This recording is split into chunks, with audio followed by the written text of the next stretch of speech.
Total cholesterol அப்படின்றது ஒரு 200 below 200 இருக்கும். ஸோ அதை கிராஸ் பண்ணும்போது தான் நமக்கு நிறைய பாதிப்புகள் ஏற்படும்.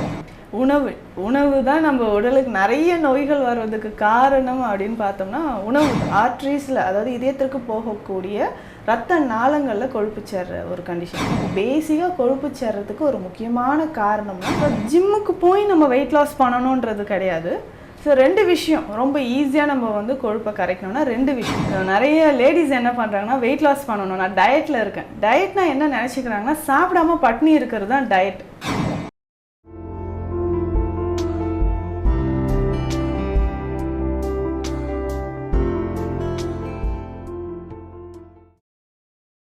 நேர்கள் அனைவருக்கும் வணக்கம். இன்றைக்கி நம்ம யார் சந்திக்க வந்திருக்கோம்னு பார்த்தீங்கன்னா, சித்த மருத்துவர் டாக்டர் நித்யா மேமை தான் சந்திக்க வந்திருக்கோம். வணக்கம் மேம். வணக்கம் மேம். இன்றைக்கான டாபிக் என்னன்னு பார்த்தீங்கன்னா, கொழுப்பு. இப்போ கொழுப்புலேயே பார்த்தீங்கன்னா 2 வகையான கொழுப்பு இருக்குது. நல்ல கொழுப்பும் இருக்குது, கெட்ட கொழுப்பும் இருக்குது. இந்த கெட்ட கொழுப்பு நீங்கிறதுக்கு ஏதாவது ஒரு டிப்ஸ் மாதிரி சொல்லுங்கள் மேம். ஜென்ரலாக நீங்கள் சொன்ன மாதிரி 2 டைப் இருக்குது. இப்போது டோட்டலாக கொலஸ்ட்ரால் அப்படின்னு சொல்கிறது நம்ம உடலுக்கு தேவையான ஒரு சத்து தான். ஸோ இதில் நிறைய டைப்ஸ் இருக்குது. ட்ரைக்ளிசரைட் சொல்கிறோம், எல்டிஎல், ஹெச்டிஎல் சொல்கிறோம். நீங்கள் சொன்ன மாதிரி அதுதான் நல்ல கொழுப்பு, கெட்ட கொழுப்பு. ஒவ்வொன்றுமே நம்ம உடலுக்கு முக்கியமாக அந்த செல்களோட இயக்கத்திற்கு ரொம்ப இம்பார்ட்டண்ட். கொழுப்பு சத்துன்னு தான் நம்ம சொல்கிறோம், கொழுப்பு சத்து. ஸோ ஆனால் டோட்டலாக நம்ம என்ன நினச்சிக்கிறோம், கொழுப்பு இருந்தாவே வெயிட் போட்டுடுறோம், கொழுப்புனாலே நிறைய பிரச்சனைகள் நம்ம உடலில் வருது, அப்போ கொழுப்பே இருக்கக்கூடாது அப்படின்னு நினைக்கிறோம். டோட்டலாக எதுவுமே நம்ம உடலில் பொறுத்த வரைக்கும் ஒரு அளவோடு இருக்கிறது. இப்போது ஏதாவது நம்ம டெஸ்ட் எடுக்கிறோன்னு வச்சுக்கோங்களேன், டோட்டல் கொலஸ்ட்ரால் அப்படின்றது ஒரு 200 பிலோ 200 இருக்கும். ஸோ அதை கிராஸ் பண்ணும்போது தான் நமக்கு நிறைய பாதிப்புகள் ஏற்படுது.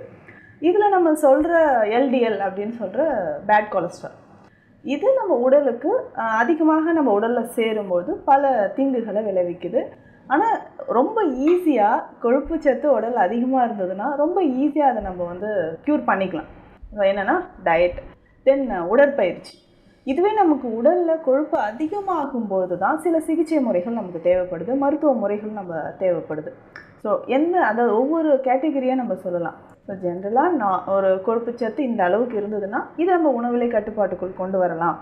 இல்லைங்க, இது அடுத்த ஸ்டேஜுக்கு போயிடுச்சு, நீங்கள் சொன்ன மாதிரி இப்போ எல்டிஎல் அப்படின்னு சொல்கிற பேட் கொலஸ்ட்ரால் அதிகமாகிடுச்சுன்னா இதயம் சம்மந்தப்பட்ட பிரச்சனைகளோ முக்கியமாக கல்லீரல் சம்மந்தப்பட்ட பிரச்சனைகளோ வரும் நேரத்தில் நம்ம சித்த மருந்துகள் எடுத்து அதை வந்து ஈஸியாக கிளியர் பண்ணிக்கலாம். இப்போ கெட்ட கொழுப்புன்னு சொல்லும்போது தான் ஹார்ட்டில் நமக்கு நிறைய ப்ராப்ளம்ஸ் இன்றைய காலகட்டத்தில் ஏற்படுது. இப்போ யங் ஜென்ரேஷனாக இருக்கிறவங்களுக்கு கூட கெட்ட கொழுப்பு வந்து ஈஸியாக வந்து சேர்ந்துருது, பிகாஸ் ஆஃப் அவங்களோட ஃபுட்டு சேஞ்ச் ஆகுறதால. இதை பற்றின விளக்கம் ஏதாவது தான்? உணவு தான் நம்ம உடலுக்கு நிறைய நோய்கள் வர்றதுக்கு காரணம் அப்படின்னு பார்த்தோம்னா உணவு தான். ஸோ இப்போது பேட் கொலஸ்ட்ரால் நம்ம உடலில், பேட் கொலஸ்ட்ரால் ட்ரைக்ளிசரைட்ஸ் நிறைய பேருக்கு அதிகமாக இருக்குது, டோட்டல் கொலஸ்ட்ரால் அதிகமாக இருக்குது. கொலஸ்ட்ரால் அதிகமாக இருக்கக்கூடிய நபர்கள் பெரும்பாலும் பார்த்தோம்னா உடல் பருமன் அதிகமாக தான் இருக்காங்க. ஸோ அப்போ ஒபேசிட்டி இருக்கக்கூடிய நபர்களுக்கு வெயிட் கெயின் ஆகிறதுக்கு காரணம் என்னென்னா கொலஸ்ட்ரால் உடலில் சேர்ந்துக்கிட்டே இருக்குது. இதுதான். ஸோ அப்போ இந்த உடல் பருமன் குறைக்க நம்ம உடலில் இருக்கக்கூடிய கொலஸ்ட்ராலும் குறைய ஆரம்பிக்குது. இன்றைய காலகட்டத்தில் யங் அடல்ட்ஸ் நிறைய பேருக்கு பார்த்தோம்னா கொலஸ்ட்ரால் அதிகமாகிறதுனால ஸோ இதயம் சம்மந்தம், அதாவது அட்ரோஸ்க்ளிரோசிஸ் சொல்லுவோம், ஆர்ட்ரீஸில், அதாவது இதயத்திற்கு போகக்கூடிய ரத்த நாளங்களில் கொழுப்பு சேர்ற ஒரு கண்டிஷன். அடுத்து பரவலாக எல்லாருக்குமே இருக்கக்கூடியது பார்த்தோம்னா ஃபேட்டி லிவர் சொல்கிறோம். ஸோ ஃபேட்டி லிவர், ஸோ இந்த கல்லீரலுக்கு மேலே வந்து கொழுப்பு படிஞ்சிருக்கிறது. ஸோ ஒரு காலகட்டத்தில் நம்மலாம் நினச்சிட்டு இருந்தோம் ஆல்கஹால் எடுக்கிறவங்களுக்கு தான் இந்த ஃபேட்டி லிவர்லாம் வரும் அப்படின்ட்டு.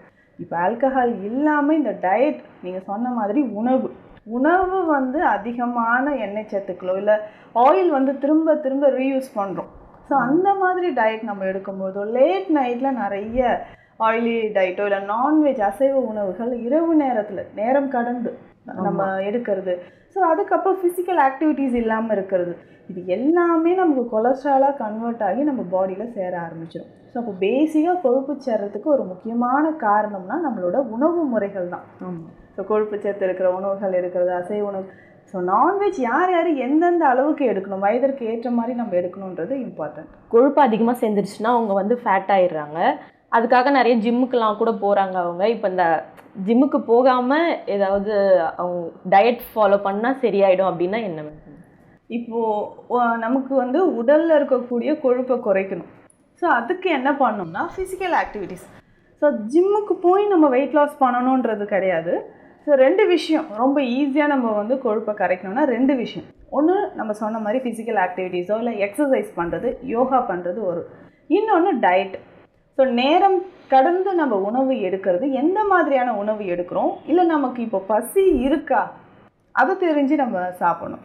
அப்போது நம்ம உணவில் அதிகமாக கான்சன்ட்ரேட் பண்ணோம்னா ஃபைபர் கண்டென்ட் அதிகமாக இருக்கிற ஃபுட்ஸ் எடுத்துக்கணும். ஸோ ஃபைபர் கண்டென்ட் எடுக்க எடுக்க என்ன ஆகும்னா நம்ம பாடியில் எக்ஸஸாக இருக்கக்கூடிய ஃபேட் எல்லாமே கரைஞ்சி வெளியில் வர ஆரம்பிக்கும். ஸோ இதுக்கு தான் இதை பேஸ் பண்ணி, அதாவது ஃபைபர் கண்டென்ட் நிறைய இருக்கக்கூடிய ஹெர்ப்ஸை வந்து நம்ம மெடிசனாக எடுக்கிறோம்.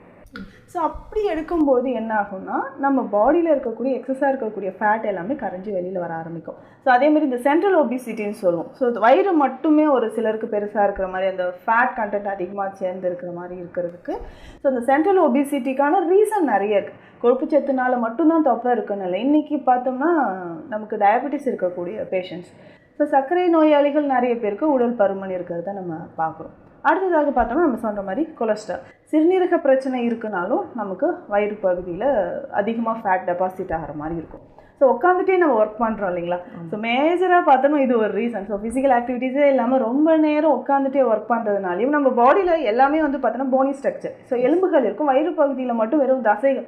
ஸோ ஈஸியாக அங்கே வந்து ஃபேட் டெபாசிட் ஆக ஆரம்பிச்சிடும். ஸோ இப்போ ஃபிசிக்கல் ஆக்டிவிட்டீஸ், எக்ஸசைஸ்ன்றது ரொம்ப ரொம்ப இம்பார்ட்டண்ட். இப்போ ஜிம்முக்கு போய் நம்ம வந்து இந்த ப்ரோட்டீன் ஹெல்த் மிக்ஸ் இதெல்லாம் எடுக்கிறேன், இந்த டயட் நான் ஃபாலோ பண்ணுறேன்லாம் சொல்லுவாங்க. ஸோ அது எதுவும் இல்லாமல் நேச்சுரலாகவே நம்ம டயட் அண்ட் பேசிக் ஹெர்ப்ஸ் மூலியமாகவே இதை க்யூர் பண்ணிக்கலாம். கெட்ட கொழுப்பு சேர்றதால குழந்தையின்மை ப்ராப்ளமும் வருதுன்னு சொல்கிறாங்க, இது உண்மைதானே மேம்? நிச்சயமாக. இப்போது ஒரு ரீசன் இருக்குதுன்னு வச்சுக்கோங்களேன். இன்ஃபெர்டிலிட்டி ஒரு இஷ்யூஸ் இருக்குது, எதர் மேல் ஆர் ஃபீமேல். மேஜராக ஃபஸ்ட்டு நம்ம ஒரு ட்ரீட்மெண்ட்டுக்கு ஒரு அடி எடுத்து வைக்கிறனாவே என்ன சொல்லுவாங்கன்னா வெயிட் லாஸ் பண்ணிக்கோங்க, வெயிட் லாஸ் பண்ணிட்டு வாங்க. எதற்காக இந்த கொழுப்பு நம்ம இந்த இன்ஃபெர்டிலிட்டிக்கு, குழந்தையின்மைக்கு ஒரு காரணம்னு சொல்கிறோம்னா, ஃபேட் அதிகமாக அதிகமாக லோயர் அப்டாமன் மசில்ஸ் வந்து நிறைய சேர ஆரம்பிச்சிடும். ஸோ அடி வயிற்றில் தான் பெண்களுக்கே கொழுப்பு ஃபஸ்ட்டு நமக்கு படியுது. ஸோ அடி வயிற்றில் படியும், தைஸில், அப்புறம் பேக் சைடில். ஸோ இந்த மாதிரி இடங்களில் கொழுப்பு படியும் போது நமக்கு என்ன ஆகும்னா ஆர்கன்ஸோட அந்த ஃபங்க்ஷன் வந்து குறைய ஆரம்பிக்கும். நிறைய பேருக்கு ஃபெலோபியன் டியூப் பிளாக்கேஜ் இருக்கும். ஸோ ஃபெலோபியன் டியூப்பில் பிளாக்கேஜ் தான் மேஜர் ரீசன். ஸோ குழந்தையின்மைக்கு ஒரு முக்கியமான ஒரு காரணம்னா ஃபெலோபியன் டியூப்பில் பிளாக்கேஜ் இருக்குது. ஸோ இதனால தான் நம்ம என்ன சொல்கிறோன்னா வெயிட் லாஸ் பண்ணுங்கள். ஸோ இந்த ஏஜ்க்கு இந்த வெயிட் இருக்கிறது ரொம்ப மஸ்ட். ஸோ பிஎம்ஐலாம் நம்ம டெஸ்ட் பண்ணி பார்க்குறோம், முக்கியமாக லேடிஸ்க்கு. ஸோ அந்த மாதிரி இருக்கும்போது ஸோ கன்சீவ் ஆனதுக்கப்புறமும் 10 to 12 kgs இன்க்ரீஸ் ஆகணும். ஸோ ஆல்ரெடி நம்ம வெயிட் கெயினில் இருந்தோம்னா ஸோ கன்சீவ் ஆகிறதுலையும் ஒரு சிரமம் இருக்குது. அதனால தான் நம்ம என்ன சொல்கிறோன்னா, ஸோ நீங்கள் வந்து பேபிக்கு பிளான் பண்ணியிருக்கீங்கன்னா ஸோ நமக்கு பாடியில் கொலஸ்ட்ரால் வந்து மெயின்டைன் ஆகணும், வெயிட் கரெக்டாக நம்மளுடைய ஹைட்டுக்கு ஏற்ற அந்த பிஎம்ஐ செக் பண்ணிவிட்டு அதை மெயின்டைன் பண்ணுறதும் இம்பார்ட்டன்ட். ஸோ இதற்குமே நம்ம சித்தா மெடிசன்ஸில் பார்த்தோம்னா சில ஹெர்ப்ஸ் இருக்குது, அதை ஃபாலோ பண்ணிட்டு வந்தோம்னா ஸோ இர்ரெகுலர் பீரியட்ஸ் இருக்குல்ல, பிசிஓடி இருக்குது, ஸோ ஒபிசிட்டி உடல் எடையை குறைப்பதற்கான மருந்துகளும் நேச்சுரலாக சைடு எஃபெக்ட்ஸ் இல்லாமல் நம்ம ஃபாலோ பண்ணிக்கலாம்.